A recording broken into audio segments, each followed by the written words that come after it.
តលេងស្រកមិនដល់3អាទិត្យផងត្រឡប់មកវិញអ្វីៗប្រែប្រួលអស់លលេងជាពិសេសធម្មជាតិដែលនៅជុំវិញនឹងឯងបើផ្កាខ្ទឹមនេះវិញខ្ញុំថតកាលពី3-4ថ្ងៃមុនតែឥឡូវហ្នឹងគឺថាលែងមានផ្កាខ្ទឹមល្អក្នុងការដែលយកទៅហូបឲ្យពីព្រោះវារុះរុយអស់ខ្ញុំនិយាយចឹងនៅតំបន់ខ្ញុំសម្បូរមួយនេះណាគឺដើមខ្ទឹមព្រៃនឹងឯងហើយអ្នកខ្លះក៏គេហៅថា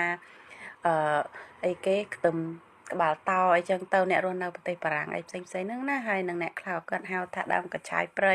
សម្រាប់ខ្ញុំវិញហៅថា wild garlic មានន័យថាខ្ទឹមព្រៃនឹងឯងខ្ញុំ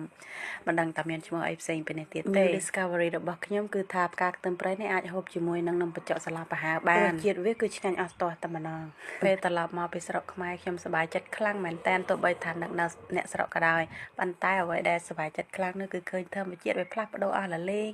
វាសម្បូរពណ៌បៃតងខ្ចីតែម្ដងហើយនឹងមានចម្រុះពណ៌ផ្សេងនៅស្រុកនេះនិងតំបន់នេះគឺសម្បូរអាផ្កានិងដើមឈើដែលវាមានពណ៌ចម្រុះគ្នានេះអានេះអត់មានផ្កាមានអីទេគឺដើមឈើតែម្ដងតែពណ៌គេឡើងចំណុច model នៅក្នុងវីដេអូដែលថតឲ្យអត់ប្រកាន់គឺប្តីរបស់ខ្ញុំនឹងឯងគាត់មិនប្រកាន់អីទេព្រោះខ្ញុំចូលចិត្តថតនោះដូច្នេះគាត់ក៏ថាឈរឲ្យថតទៅប៉ុន្តែសំណុំមិនសំណុំស្រេចតែអ្នកថតគាត់និយាយលេងខ្លះដែរពេលខ្លះវាសប្បាយរីករាយដែរទោះបីមានត្រឹមតែ2នាក់គ្នាខ្ញុំហើយខ្ញុំមានដឹងថាផ្កា tulip នេះវាមានពណ៌នេះឯណាទៅមួយឆ្នាំនេះបានខ្ញុំដឹងដោយសារខ្ញុំមកលើកមុនដូចជាវារុះរុយអស់ឬយ៉ាងណាទេហើយនេះខ្ញុំចូលចិត្តខ្លាំងជាងគេផ្កាដែលស្អាតជាងគេគឺផ្កាពណ៌ lavender មួយនឹងឯងប៉ុន្តែវាមិនដឹងឈ្មោះអីទេខ្ញុំគ្រាន់តែដឹងថាពណ៌វាគឺដូច lavender នៅក្នុងសហគមន៍នេះបើក្នុងផ្ទះមួយឬក្នុងសួនច្បារមួយគេដាំអីទៅវាបានបន្លែច្រើនដែលគេហូបបានអស់ចឹងគេដាក់ឲ្យយើងយកហើយ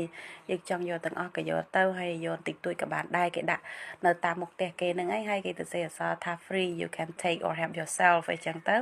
គេនិយាយថាអត់គិតលុយទេយកទៅចង់បានប្រហែលក៏បានដែរអញ្ចឹងទៅចំណែកសួនកលាបមកផ្ទះហ្នឹងគឺថាម្ចាស់ផ្ទះបាយខ្ញុំជួលហ្នឹងគឺសម្បូរណាស់គឺគាត់ចូលចិត្តដាំផ្កាកលាបហើយឥឡូវនេះវាក៏បានចាយមួយចំនួនដែរវាមិនទាំងអស់ទេនៅខ្លះដែរវីដេអូរបស់ខ្ញុំចាប់តែប៉ុណ្្នឹងឯងអរគុណ